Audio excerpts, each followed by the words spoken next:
Mencari kuburan yang hilang. Diceritakan, pada suatu ketika Abu Nawas tampak sedang menggali tanah di belakang rumahnya. Karena cuaca saat itu terbilang cerah, ditambah lagi matahari bersinar begitu menyengat. Keringat pun mengalir deras membasahi sekujur tubuhnya.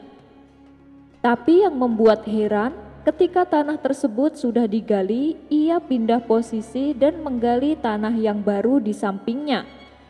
Tuan Hamid yang kebetulan melintas melihat perbuatan Abu Nawas yang aneh ini, ia pun memberanikan diri menghampiri dan bertanya kepadanya, "Abu Nawas, sebenarnya apa yang sedang kamu lakukan?"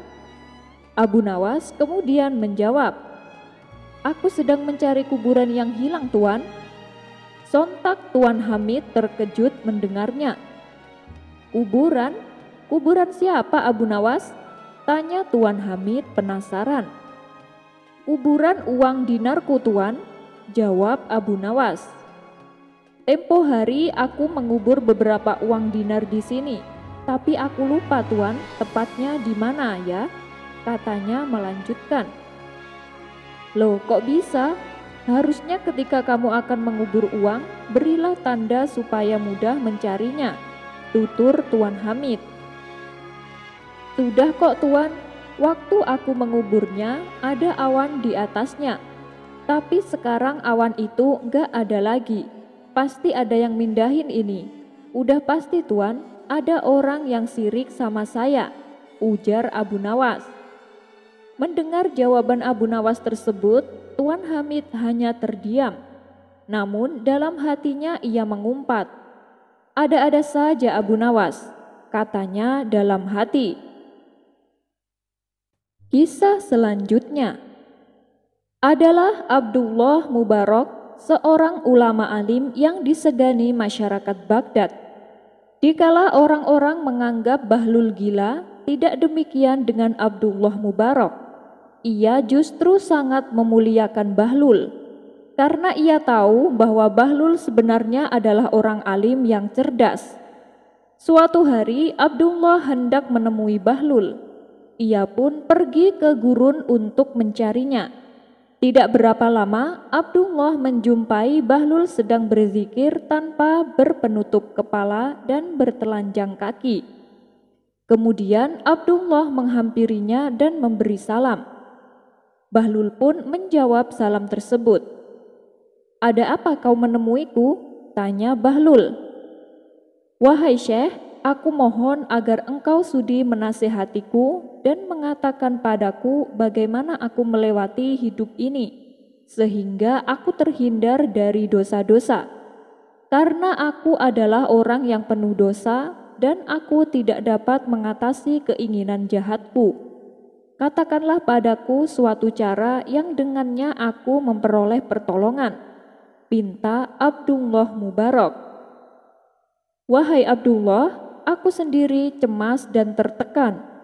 Lalu apa yang kau harapkan dariku? Jika aku mempunyai otak, orang-orang tak akan menyebutku gila. Apa gunanya nasihat dari orang gila? Jadi pergilah dan cari orang yang alim," tutur Bahlul. "Wahai Syekh, mereka yang menyebut Anda gila adalah orang-orang yang telah Tuan kelabui, tapi tidak dengan saya. Saya tahu bahwa kegilaan Tuan semata-mata untuk menutupi kealiman Tuan," ujar Abdullah Mubarak. Mendengar hal itu, Bahlul hanya terdiam. Ia mulai menyadari bahwa di hadapannya bukanlah orang sembarangan. "Wahai Syekh, tolong jangan kecewakan saya. Saya datang ke sini dengan penuh harapan," lanjut Abdullah Mubarak. Bahlul yang tadinya bertingkah cengengesan seperti orang gila mendadak berubah sikapnya. Kali ini ia menunjukkan kewibawaannya. "Wahai Abdullah, terlebih dahulu sepakatilah 4 syaratku, baru aku akan memberimu nasihat dan aku akan mengatakan padamu sesuatu yang akan menjadi sarana keselamatanmu," kata Bahlul. "Apa 4 syarat itu? Katakan padaku," Insya Allah saya akan mematuhinya, balas Abdullah Mubarak. Pertama, dimanapun kau berbuat dosa atau melanggar perintah Allah, maka kau jangan makan makanan darinya, ucap Bahlul. Lalu makanan dari siapa yang aku makan? Bukankah semua makanan dari Allah? Tanya Abdullah Mubarak. Jadilah orang cerdas. Kau mengaku sebagai hamba Allah dan makan makanan darinya. Kemudian kau melanggar perintah Allah. Beginikah caramu membalas perintah Allah? Kata Bahlul. Anda benar wahai Syekh. Lalu apa syarat kedua? Tanya Abdullah Mubarak. Syarat kedua, dimanapun kau ingin berbuat dosa, janganlah di tempat buminya Allah, kata Bahlul. Wahai Syekh, ini lebih sulit dari yang pertama, karena semua tempat, baik di bumi ataupun langit adalah milik Allah. Maka kemana aku akan pergi? Tanya Abdullah Mubarak. Kau jahat sekali, makan makanan dari Allah, tinggal di tempat buminya Allah, lalu kau melanggar perintahnya. Apakah ini cara membalas kemurahannya? Tutur Bahlul. Lalu apa syarat ketiga? Tanya Abdullah Mubarak. Syarat ketiga, ketika kau ingin berbuat dosa, bersembunyilah di suatu tempat di mana Allah tidak dapat mengetahui dan melihatmu, kata Bahlul. Wahai Syekh, ini yang paling sulit, karena dimanapun aku berada, Allah pasti mengetahui dan melihat saya, balas Abdullah Mubarak. Kau orang pandai, kau tahu bahwa Allah bisa mengetahui dan melihatmu dimanapun kau berada. Karena itu sangatlah jahat bila kau makan makanan darinya, tinggal di tempat buminya Allah, kemudian kau melanggar perintahnya, padahal Allah sedang melihatmu, tutur Bahlul. Anda benar wahai Syekh. Lalu apa syarat keempat? Tanya Abdullah Mubarak. Syarat keempat, ketika malaikat maut datang untuk mencabut nyawamu, katakan padanya, tunggu sebentar, aku ingin mengucapkan selamat tinggal pada keluargaku dan mengambil perbekalan terakhirku, ucap Bahlul. Itu tidak mungkin wahai Syekh. Kalau sudah waktunya ajal menjemput, saya tidak bisa menundanya meskipun hanya sedetik, ujar Abdullah Mubarak. Wahai Abdullah, kau tahu bahwa tidak ada obat bagi kematian. Kau tidak dapat membuatnya menjauh dan malaikat maut tidak akan memberimu waktu. Saat kau diambang kematian, malaikat maut bisa datang kapan saja, bahkan ketika kau sedang berbuat dosa. Wahai Abdullah, bangunlah dari ketidaksadaran. Berhati-hatilah terhadap kesombongan. Hidup di dunia sangatlah singkat. Cemaskanlah hari akhir karena perjalanan panjang menanti. Jangan menunda ibadahmu hari ini sampai besok. Mungkin besok tak akan datang kepadamu. Ketahuilah bahwa sekarang adalah waktu yang berharga. Jangan bermalas-malasan dalam berbuat untuk hari akhir. Siapkan perbekalan untuk hari akhir sekarang juga, karena penyesalan di esok hari tidak akan berguna, tutur Bahlul. Setelah mendengar perkataan Bahlul, Abdullah Mubarak menundukkan kepalanya dan termenung. Wahai Abdullah, bukankah kau menginginkan nasihat dariku dan menginginkanku memberikan contoh dan bukti? Tapi mengapa engkau malah menundukkan kepalamu? Jawaban apa yang kau katakan ketika malaikat bertanya dan membuat perhitungan atas amalmu? Padahal orang-orang yang amalnya bersih tidak akan takut menghadapi hari esok, kata Bahlul melanjutkan.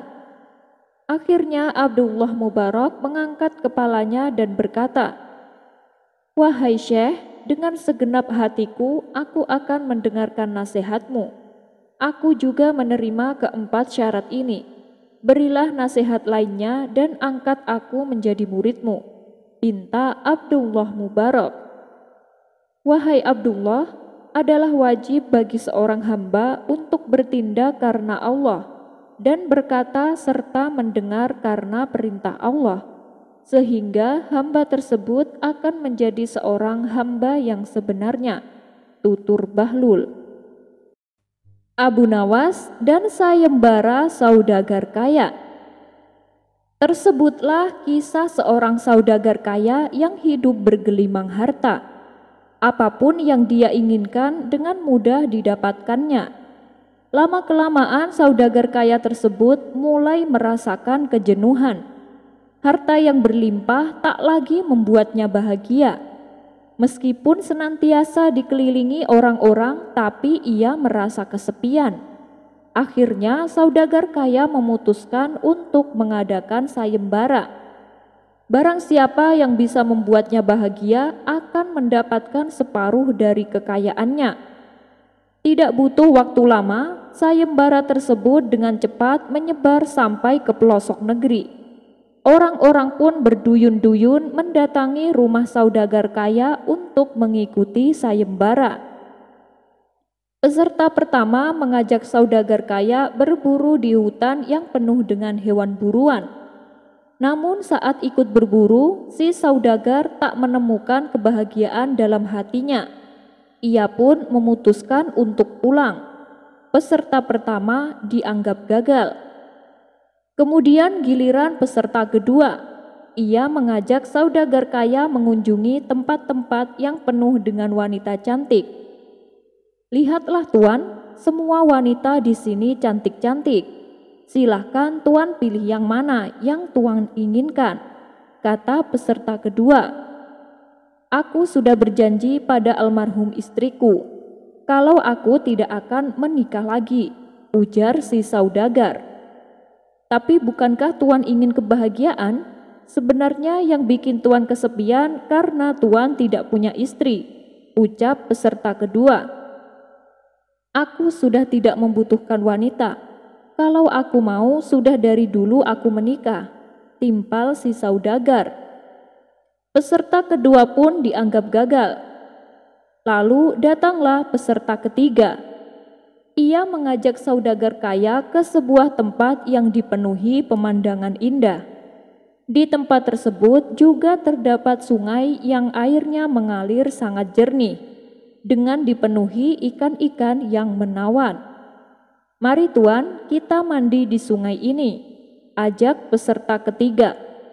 Si saudagar pun menuruti permintaannya. Ia mandi di sungai bersama peserta ketiga. "Bagaimana Tuan? Pemandangannya indah bukan? Kita bisa menikmatinya sambil berendam di sungai ini," kata peserta ketiga. Namun reaksi yang ditampakkan saudagar kaya tak menunjukkan rasa bahagianya. Ia masih saja terlihat murung. Peserta ketiga pun dianggap gagal. Begitulah seterusnya, dari sekian banyak peserta, tak ada satupun yang berhasil membahagiakan saudagar kaya. Sementara di tempat lain, Abu Nawas yang sedang asyik duduk di depan rumah dihampiri oleh tetangganya. Ia memberitahu perihal sayembara yang diadakan oleh saudagar kaya. Kasihan saudagar itu, meskipun hidup bergelimang harta, tapi ia tak menemukan kebahagiaan, kata tetangganya. "Baiklah, besok aku akan ke sana untuk mengikuti sayembara," timpal Abu Nawas. Singkat cerita, datanglah Abu Nawas ke kediaman saudagar kaya. "Tuan, mari ikut saya, akan saya tunjukkan apa itu kebahagiaan," ajak Abu Nawas. "Apa kau yakin bisa?" tanya saudagar kaya. "Percayalah Tuan, karena tujuanku kemari bukan demi mendapatkan hadiah, tapi ikhlas untuk membuat Tuan bahagia," balas Abu Nawas. Akhirnya si saudagar pun menerima ajakan Abu Nawas. Mereka berdua lalu pergi menuju tebing yang sangat curam dan berbahaya. Di tengah-tengah pendakiannya, tiba-tiba si saudagar terpeleset dan akan jatuh ke jurang. "Abu Nawas, tolong aku!" teriak si saudagar. Dengan sigap, Abu Nawas langsung menangkap kedua tangan saudagar. "Cepat tarik aku ke atas, Abu Nawas, aku takut sekali," kata saudagar kaya bergelayutan di tangan Abu Nawas. "Kalau saya lepaskan tangan Tuan, apakah Tuan akan bahagia?" tanya Abu Nawas. "Jangan Abu Nawas, tolong angkat aku segera," pinta si saudagar kaya. "Kalau saya angkat tangan Tuan, apakah Tuan akan bahagia?" tanya Abu Nawas kembali. "Tentu saya akan bahagia sekali, karena selamat dari kematian," jawab saudagar kaya.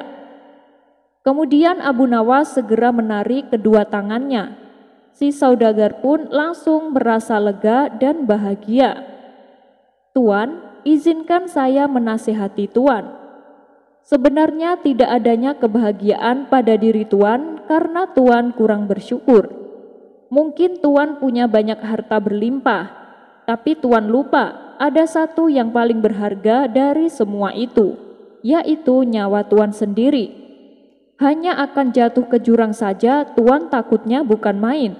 Bagaimana kalau Tuan akan jatuh ke jurang api neraka? Oleh sebab itulah, gunakan sisa hidup Tuan dengan sebaik-baiknya. Selagi nyawa Tuan masih ada, Tuan jangan menuruti nafsu yang ingin selalu bahagia di dunia. Bukankah dunia ini hanya sementara, sedangkan kebahagiaan yang kekal adalah kelak di akhirat nanti," tutur Abu Nawas. "Kau benar Abu Nawas, lalu apa yang harus aku lakukan?" tanya saudagar kaya. "Beribadahlah dengan tekun, sedekahkanlah hartamu, bantu fakir miskin dan anak-anak yatim.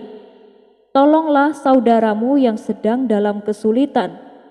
Di situ kau akan merasakan kebahagiaan dan juga akan menyelamatkanmu dari jurang api neraka," kata Abu Nawas menasehati. Sejak saat itu, si saudagar menjadi orang yang sangat dermawan. Ia juga rajin beribadah. Hatinya pun kini menjadi tenang dan bahagia. Ternyata kebahagiaan yang dicarinya selama ini telah ia temukan berkat nasihat Abu Nawas. Abu Nawas dan sahabat yang buta huruf. Tidak jauh dari rumah Abu Nawas ada tetangganya yang bernama Ali. Dia adalah orang yang buta huruf dan tak pandai menulis.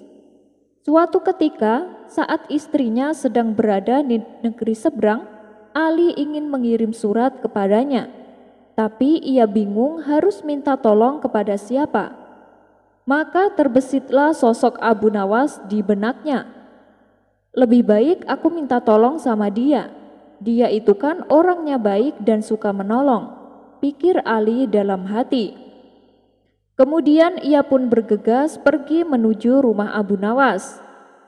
"Wahai Tuan Abu, maukah kau menolongku?" pinta Ali. "Oh, insya Allah. Apa itu?" tanya Abu Nawas. "Aku ingin mengirim surat ke istriku, tapi aku ini kan buta huruf Tuan Abu. Maukah kau menuliskannya?" pinta Ali. Mendengar permintaan tersebut, Abu Nawas menjadi bingung. Bukan karena ia tidak bisa menulis ataupun buta huruf, melainkan tulisan tangannya susah dibaca oleh orang lain. Menyadari akan hal itu, Abu Nawas pun menolaknya dengan berbagai macam alasan. Akan tetapi Ali terus mendesaknya agar Abu Nawas bersedia menolongnya. Setelah berpikir cukup lama, akhirnya Abu Nawas menyanggupi. "Baiklah, aku akan menolongmu. Tapi jauhkah istrimu tinggal?" tanya Abu Nawas. "Memangnya apa bedanya? Jauh atau dekat?" kata Ali merasa heran. "Tentu saja beda," balas Abu Nawas. "Apa yang membedakannya Tuan Abu? Nanti kan tinggal diserahkan ke tukang kirim surat.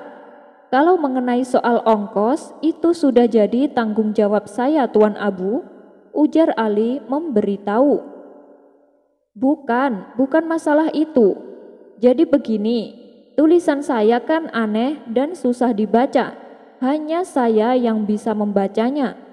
Kalau tempat tinggal istrimu jauh, tentu akan memakan biaya lebih banyak karena saya harus ke tempat istrimu untuk membacakan suratnya. Jelas Abu Nawas. Mendengar penjelasan tersebut, Ali serta-merta meninggalkan Abu Nawas tanpa berkata sepatah kata pun.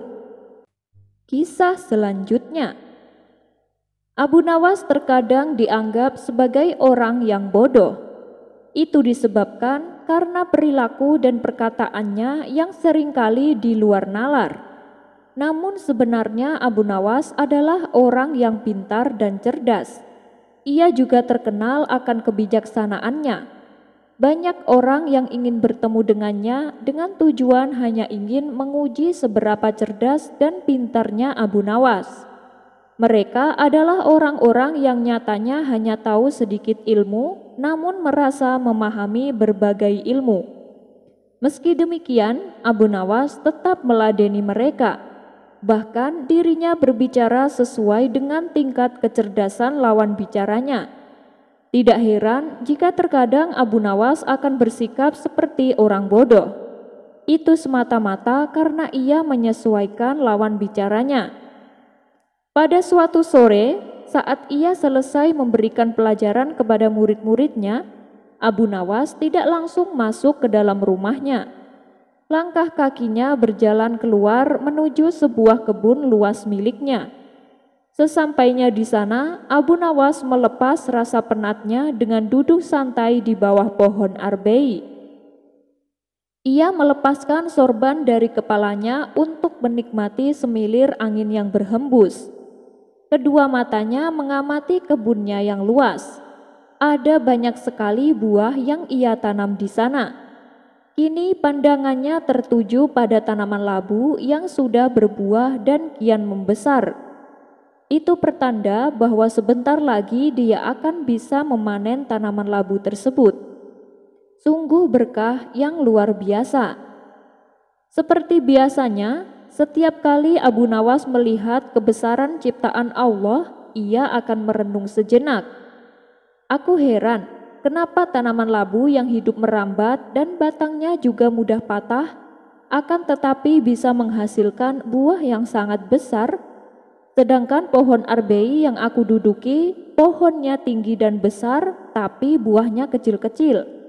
Apakah Tuhan tidak keliru? Pikir Abu Nawas. Cukup lama ia terdiam sambil merenung.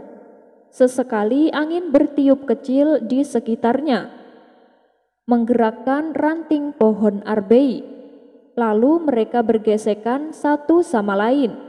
Akibatnya salah satu buah arbei terjatuh tepat mengenai kepala Abu Nawas yang sedang tidak memakai sorbannya.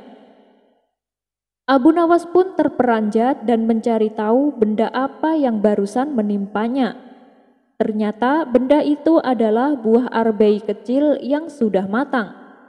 Abu Nawas lalu memungut dan memandanginya, sampai akhirnya ia tersenyum. Sepertinya aku tahu sebabnya. Allah memang tidak pernah keliru dengan ciptaannya.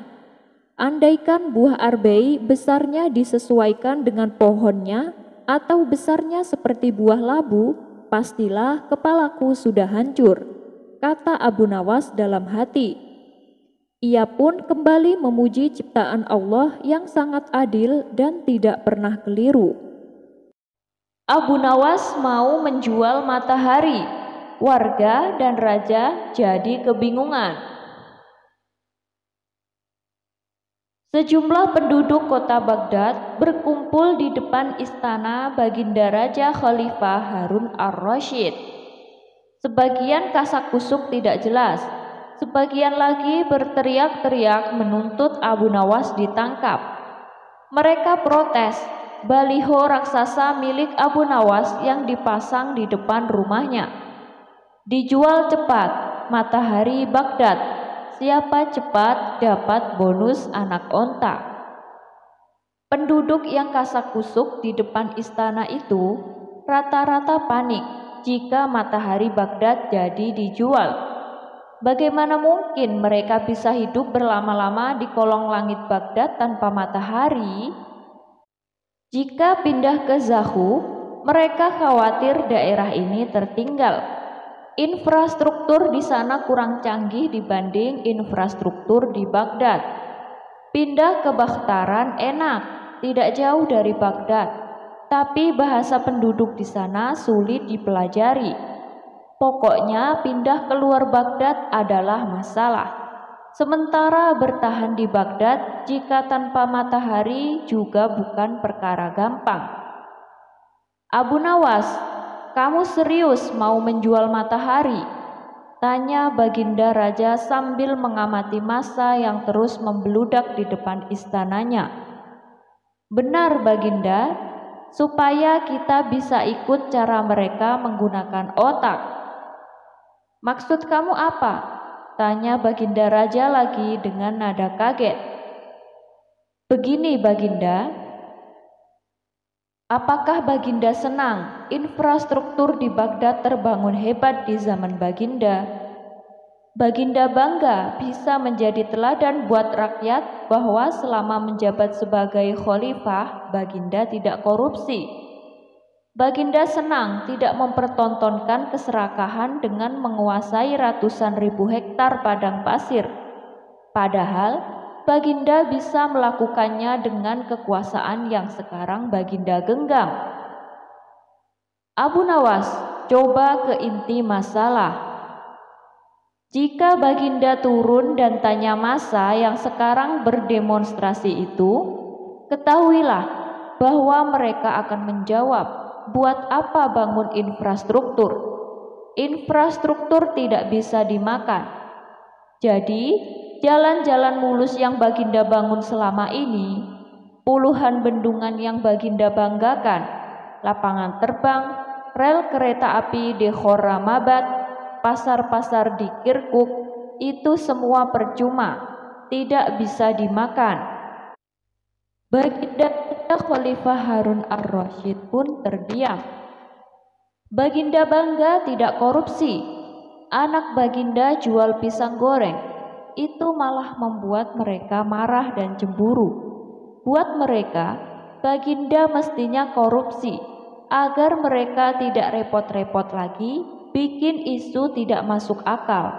Misalnya Baginda keturunan Mongolia, Baginda memusuhi ulama, Baginda membiarkan partai yang sudah dilarang tumbuh lagi. Wah, pokoknya banyak Baginda. Lalu, apa hubungannya dengan menjual matahari? Dengan pelan-pelan, Abu Nawas kemudian menjelaskan bahwa apa yang dianggap Baginda Raja sebagai prestasi nasional, tapi justru dianggap pemborosan serta membebani negara, adalah karena mereka terbiasa melihat semua prestasi yang ada di ruang gelap.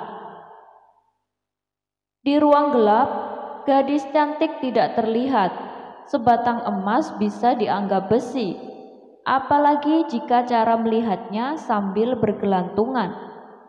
Tapi, kalaupun mata mereka tidak melihat di ruang gelap, bukankah telinga mereka mendengar, hati mereka terbuka? Bagaimana mungkin mereka menuduhku memusuhi ulama, padahal wakilku sekarang adalah ulama besar? Jikapun mereka tidak suka aku, bukankah kepada mereka sekarang aku sodorkan ulama yang dulu mereka klaim mereka bela? Mengapa sekarang mereka tinggalkan? Baginda, itulah enaknya melihat dunia di ruang gelap sambil terbalik. Kita bisa menikmati apa yang mereka nikmati selama ini. Baginda tidak capek berpikir rasional. Baginda Raja Khalifah Harun ar-Rasyid kembali terdiam tidak mengerti penjelasan Abu Nawas. Percayalah Baginda, hanya dengan melihat segala sesuatu di kegelapan, Baginda akan paham mengapa selama ini mereka melihat infrastruktur megah, pemerataan pembangunan di daerah tertinggal. Semuanya sama sekali tidak berguna karena tak bisa dimakan. Mohon jangan katakan, infrastruktur memang tidak bisa dimakan, tapi dengan infrastruktur kita makin mudah cari makan. Itu cara berpikir rasional dan normal, Paduka. Masa di luar istana makin membludak, tapi Baginda Raja kali ini diam saja. Dia memberi isyarat membenarkan Abu Nawas. Jadi, boleh saya jual matahari? Besok Baghdad gelap, banyak rakyat bergelantungan. Aspal di jalan terlihat ketan. Utamakan adab. Suatu ketika, ada dua anak muridnya Abu Nawas hendak pergi ke masjid untuk menunaikan sholat. Tidak lama berselang, datang seorang kakek tua yang akan menunaikan sholat juga. Seperti biasa, ketika akan mengambil air wudhu, masing-masing jamaah antri menunggu giliran. Tibalah giliran kakek tua mengambil air wudhu. Tapi cara berwudhu kakek ini ternyata salah. Melihat kejadian ini, membuat kedua murid Abu Nawas ingin menegurnya. Tapi karena usia kakek tersebut lebih tua, mereka pun segan untuk melakukannya. Mereka khawatir tegurannya justru akan membuat si kakek tersinggung. Lebih-lebih malah akan membuat si kakek merasa terhina dan berbalik memarahi kedua murid Abu Nawas ini. Tapi dalam hati mereka terdorong keinginan untuk membetulkan cara wudhu si kakek. Namun mereka bingung dengan cara apa supaya si kakek tidak tersinggung. Saya punya ide, bagaimana kalau ini kita adukan kepada guru? Usul salah satu dari mereka. Wah, benar itu, mungkin guru kita bisa tahu jalan keluarnya, jawab murid yang lain. Maka setelah selesai sholat berjamaah di masjid, kedua murid tersebut segera menghadap Abu Nawas di rumahnya. Wahai guru, tadi waktu kami di masjid, kami melihat seorang kakek wudhu, tapi caranya salah guru. Sebenarnya kami ingin menegurnya guru, tapi kami takut ia akan tersinggung dan malah marah, kata mereka kepada Abu Nawas.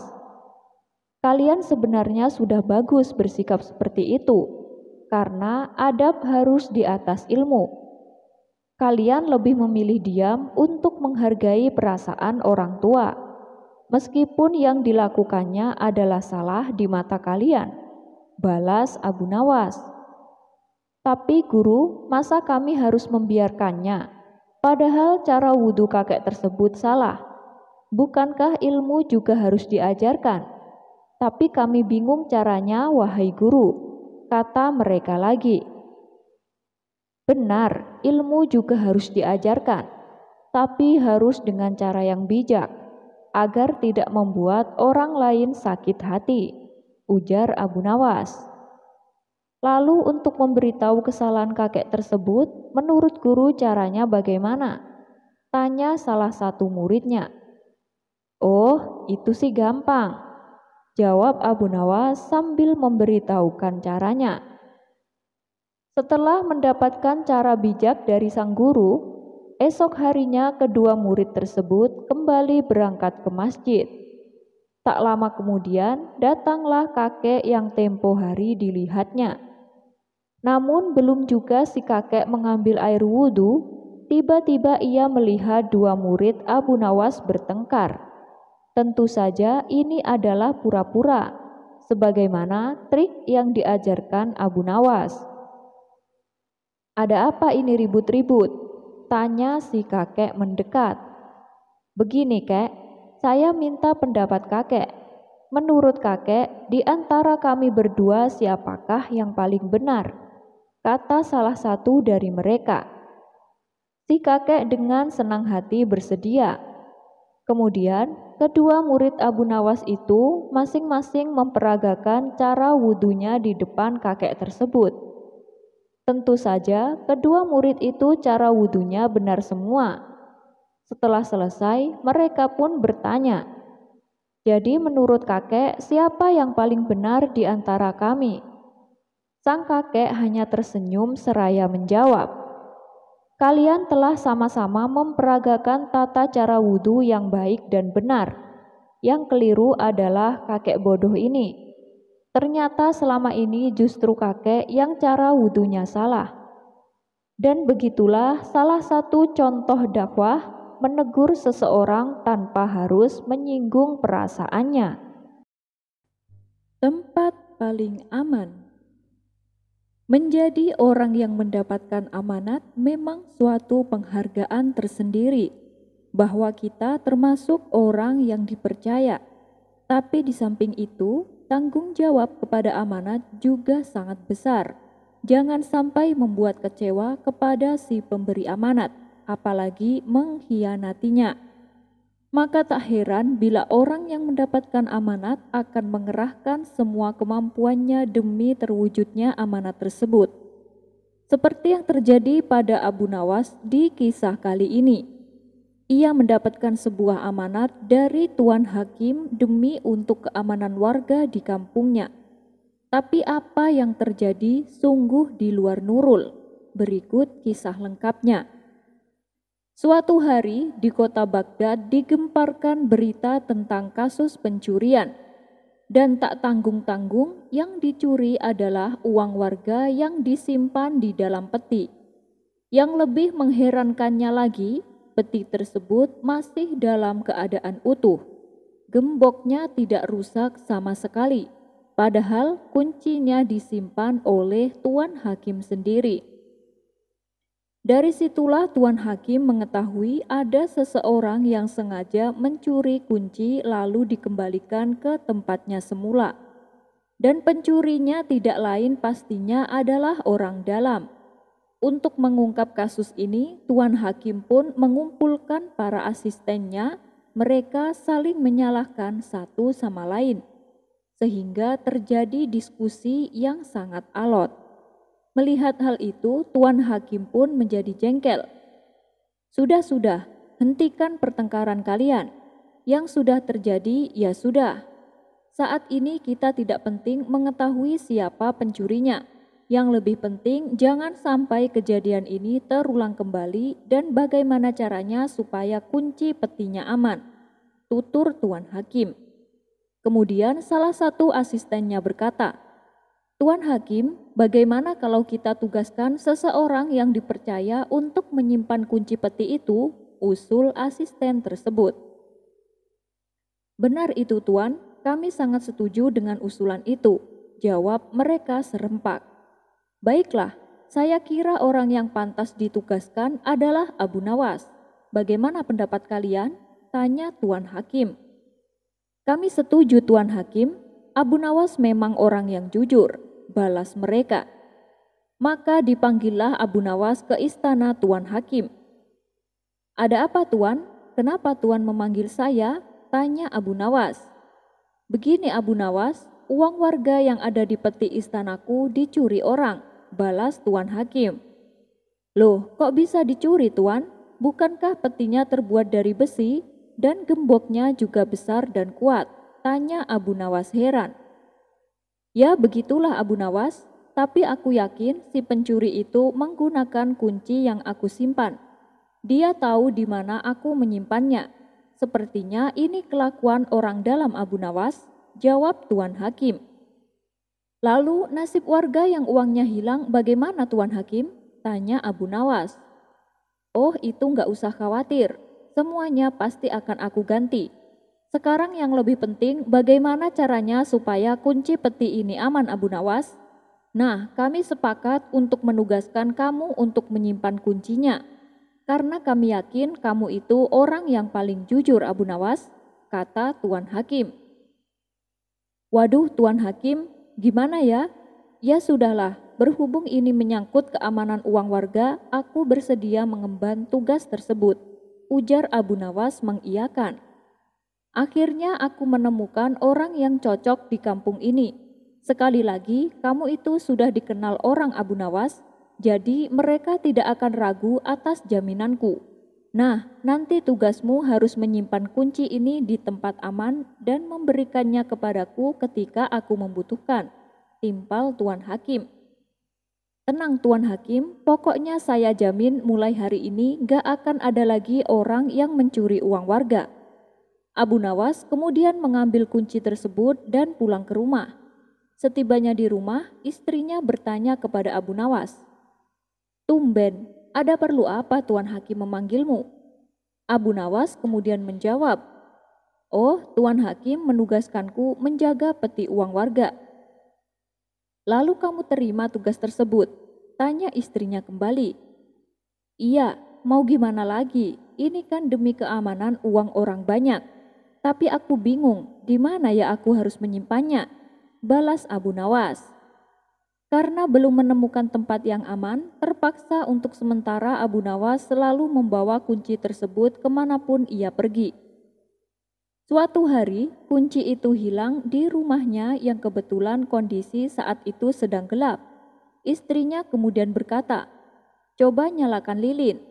Abu Nawas pun bertanya, "Di mana lilinnya?"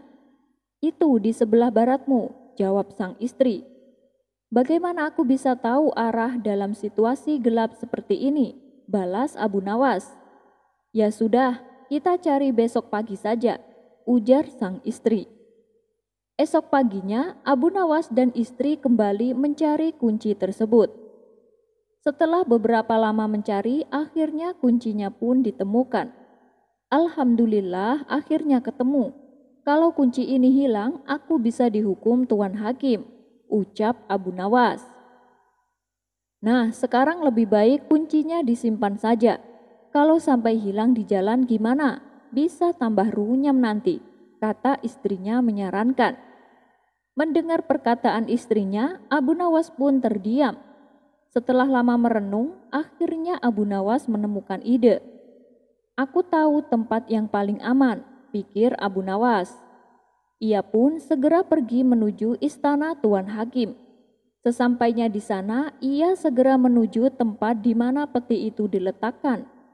Melihat kehadiran Abu Nawas yang tiba-tiba berada di dalam istananya, sang hakim pun bertanya, "Loh Abu Nawas, apa yang sedang kamu lakukan?